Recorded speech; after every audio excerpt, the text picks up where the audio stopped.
The sun and the sea, two great natural forces that give life and energy to this planet. For 1 billion years, they've been beyond man's control. Until today, that is. Because now, man is on the verge of harnessing the natural power around him. Energy is the theme of today's Wide World program, and we start in the North Sea, close to Britain, where researchers are trying to get power from the motion of the waves. This is a wave raft, a series of hollow pontoons hinged together so they'll rock up and down on the sea. One of the hinges, and underneath that cover is a hydraulic motor driven by pistons. The sea's waves move the pistons which drive the motors, which in turn generate electricity. The bigger the waves, the more power you get. There's only 1 kilowatt being generated here, but it's enough to light up these bulbs. A full-scale raft could generate up to 8 million watts.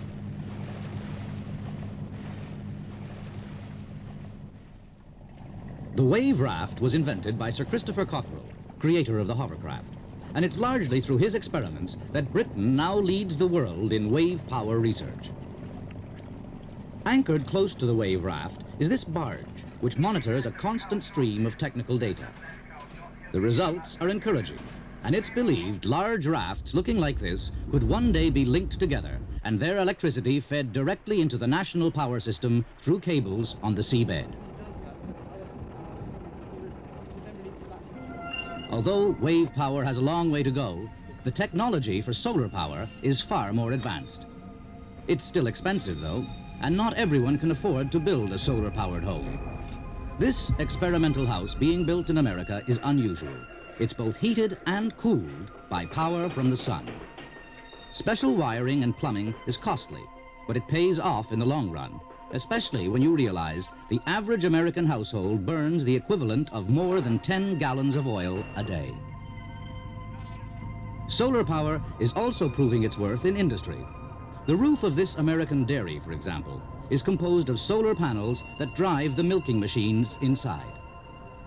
The principle behind solar power is amazingly simple. When sunbeams hit the silicon cells in the solar panels, a positive charge is created on one surface and a negative charge on the other. Wired together, electricity flows. The cows wouldn't know the difference, but the owner of this dairy now saves hundreds of dollars a week by not using oil or gas. Solar power is being increasingly used by industrialized countries, but ironically, it is the less developed world that has most of the sunshine. The Philippines is one place where they're taking sun power seriously, and this solar exhibition in Manila had some intriguing devices.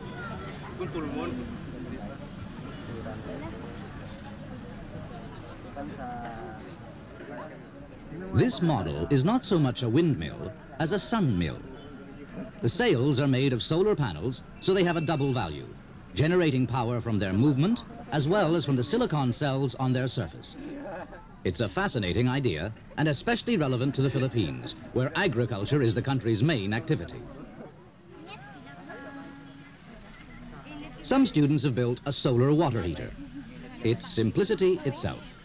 Cold water goes in one end, is heated by the solar panel, and it comes out the other end hot. Well, lukewarm anyway. It's a novelty here, but in Japan, more than 2 million homes have solar heaters. How about a solar cooked egg?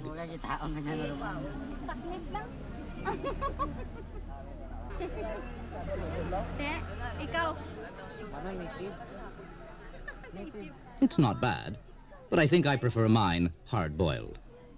This sun-powered oven is crudely made, but even the most complex ones work on the same principle. Mirrors simply focus the sun's rays onto the food placed inside a well-insulated oven.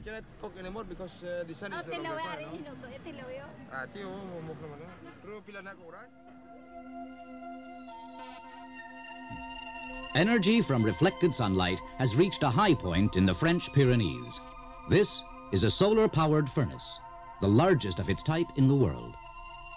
These small mirrors reflect sunlight onto one giant concave mirror which focuses the rays into the furnace. The small mirrors can be turned away from the sun, so controlling the amount of sunlight reflected into the furnace. Concentrated sunlight from these mirrors produces almost 4,000 degrees centigrade inside the furnace. Heat that's used for refining pure metals and for testing the heat stress of spacecraft components. Boundless energy from the sun and the sea is almost within man's grasp, and it will be guaranteed for as long as there's life on Earth.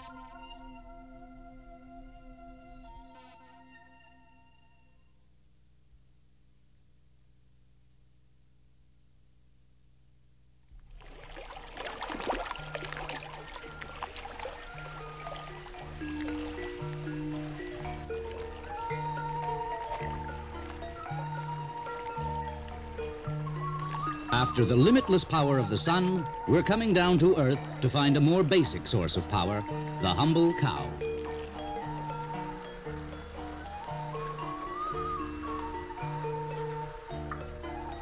This is rural India, a scene that harks back centuries when life revolved around the cow. Time has hardly changed its status here. Cows remain a way of life to the people and central to the Indian economy. Cow power makes sense to the small farmer. Why should he bother with expensive machinery when a couple of oxen can meet all his family's needs?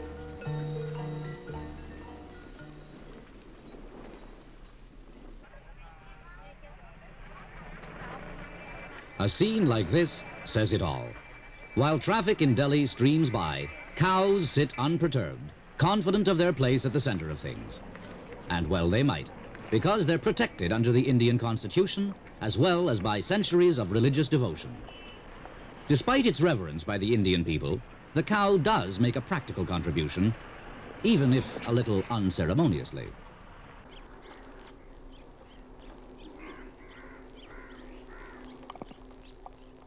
It's been estimated that India's cattle produce well over 1 billion tons of cow dung a year.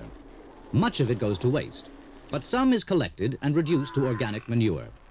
This method is, however, inefficient, because at least half the manure's nitrogen disappears as gas, and most of the organic matter leaks away from dumps like this one. Much of the cow dung is made into dried pats and used as fuel in villages throughout India. They're shaped first by hand, then left to dry in the sun.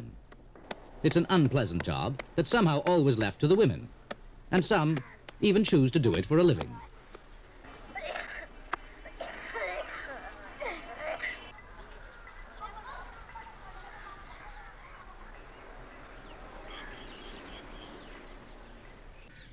The pats are often used on village houses. They're a cheap form of insulation, and even admired as smart decoration.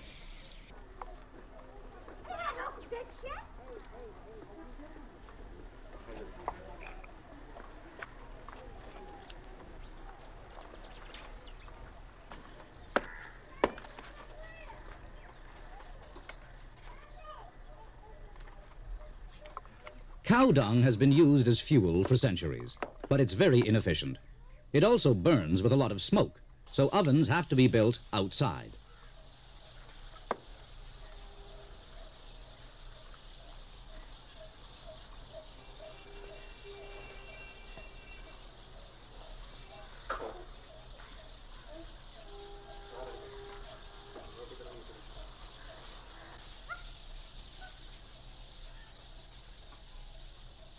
There are obvious health hazards preparing food like this, but poverty dictates its own level. And in rural India, there's little chance of housewives ever cooking on an electric range. Still, it makes little sense to burn the country's most abundant source of natural fertilizer, because in the long run, every dung pat burned means less food on the plate. Faced by an energy crisis as well as food shortages, the Indian government is now developing the use of nitrogen gas in cow dung to help solve both problems. It's a system already in operation in farms all over the country, as here at the Dahiya family farm at Kundil near Delhi. Mr. Dahiya has been running the new system for 5 years, and his farm manager has reported better crops and increased yields. He's also had virtually free supplies of fuel for cooking and heating. It's all been done by equipment he helped to make himself as director of an engineering company. As in the farmyard production of compost, the process depends on breaking down the dung to release the nitrogen. But the method is very different. Instead of being piled up in a huge compost heap, the dung is brought to a small concrete trough near to the farmhouse. In the trough, it's stirred to a smooth consistency, and then water is added to reduce it to a thin slurry.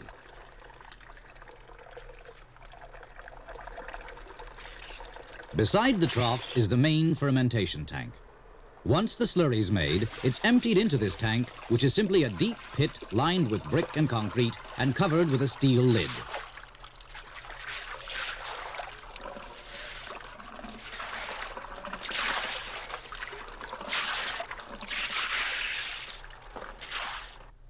Helped by the warmth of the sun through the lid, the slurry starts to ferment and breaks down into methane gas. This can be fed straight into the domestic fuel system. The gas doesn't smell, but since it is under relatively low pressure, it has to be stored within 30 meters of the house.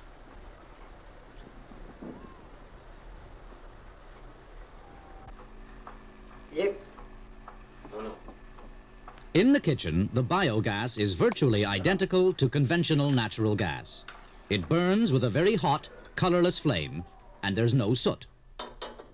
One clear advantage of the system is that biogas is almost free to anyone who keeps cows. The Dahiyas say that another couple of cows would make them independent of outside energy sources. The whole system is relatively cheap, about $400. It's still outside the budget of most villagers, but the government is installing the equipment on a communal basis. Another distinct advantage is that the fermentation process leaves behind a nitrogen-rich sludge, an ideal fertilizer that's been doubling crop yields in many areas. Not only is this mixture, like the gas, odor-free, but its chemical action kills flies and maggots and helps restore poor soils to health. It's taking time to educate the people, but the government is convinced it's found a new dimension to cow power, a natural energy source that's bringing new life to old pastures.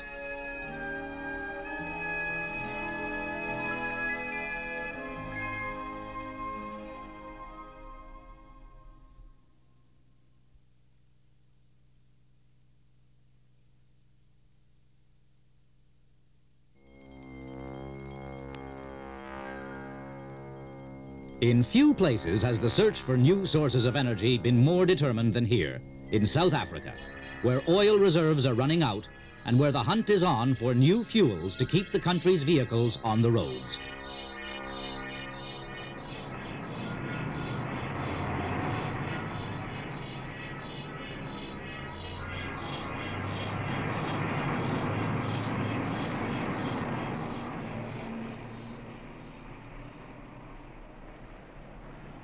The most practical solution so far is the project called Sasol.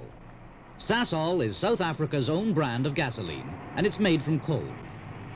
Turning coal into gasoline isn't a recent breakthrough. It's just that South Africa needed its own gasoline more than most, and it was lucky to have plenty of the right sort of coal.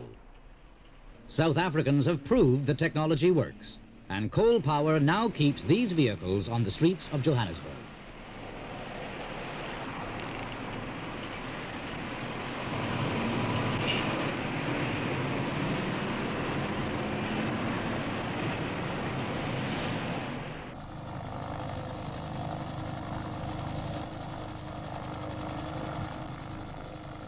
This is Sasol 1, a big processing complex at the aptly named Sasolburg, about 50 kilometers southwest of Johannesburg.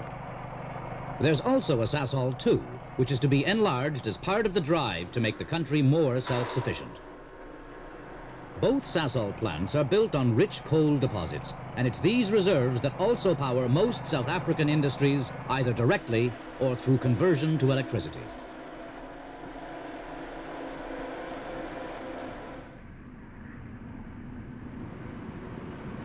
For conversion to gasoline, coal is superheated until it becomes a gas.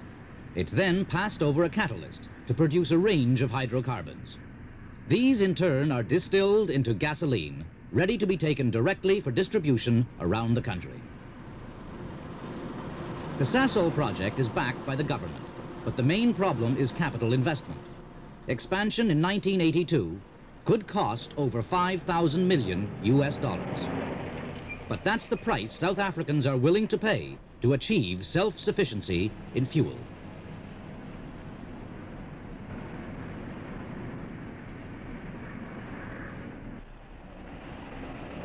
Apart from Sasol, the search goes on for more alternatives to relieve the pressure on gasoline reserves.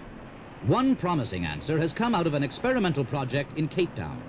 It's not as well known as Sasol, but it could make just as big an impact in the near future.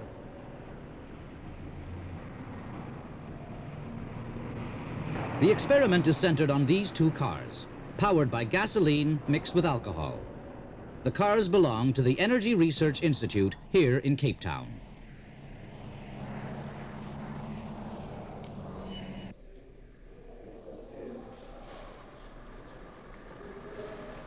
In this laboratory, researchers are proving that conventional gasoline and diesel fuels can be diluted with alcohol and be more efficient. A number of test-bed engines like this one simulate speeds and loads with different fuels.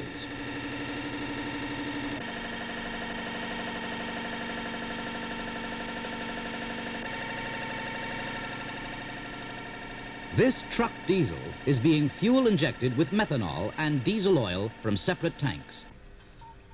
The results are promising, but the team has had its problems.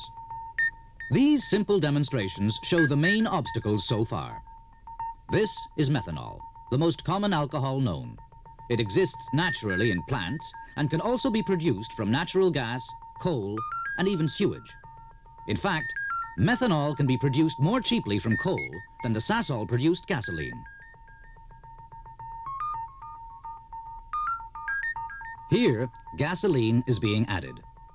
The two test cars we saw earlier are being run on a mixture of about 20% methanol to 80% gasoline.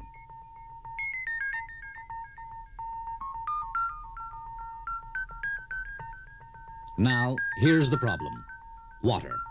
It won't mix with gasoline, but see how it blends with the methanol. The gasoline separates and rises to the surface. Water sometimes gets into gasoline, usually without any ill effects. But if it got into a tank of gas and methanol, it would separate the two, causing inefficient fuel burning and engine malfunction. This experiment shows the problems of trying to mix methanol with diesel oil. Again, about 20% methanol is found to be the most efficient, but look what happens. The two liquids just won't mix. The diesel oil floats to the surface. That's why two separate fuel tanks have to be built into a diesel engine, with a carburetor injecting methanol into the combustion chamber. Another problem is that it takes more heat to ignite methanol than it does for diesel oil. That means expensive modifications to a diesel engine to incorporate a heating coil.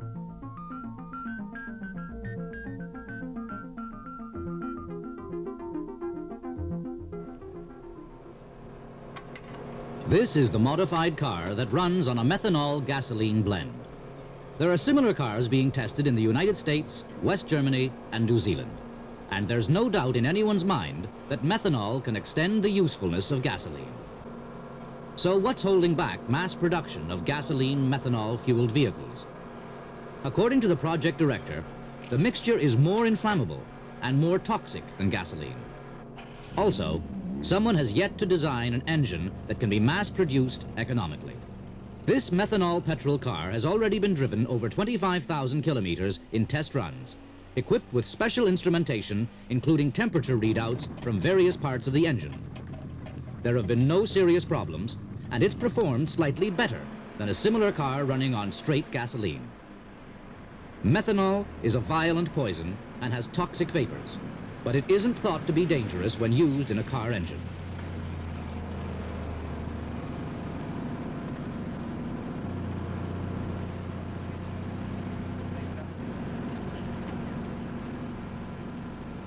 Under the bonnet, the engine looks basically the same as a conventional one.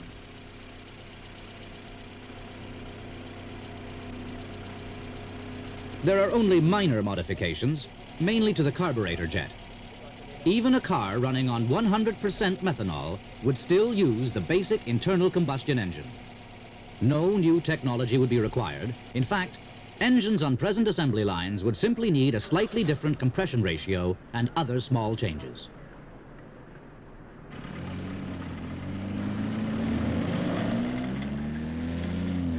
Perhaps these test cars will lead a breakthrough in the search for alternative fuels. There's no doubt that when a methanol engine is perfected, South Africa and many other countries will escape from their present dependence on oil. Meanwhile, research goes on to harness the natural energy of this planet. With oil an expensive and diminishing asset, and nuclear power still to prove it's a safe one, the natural way may ultimately be man's only choice.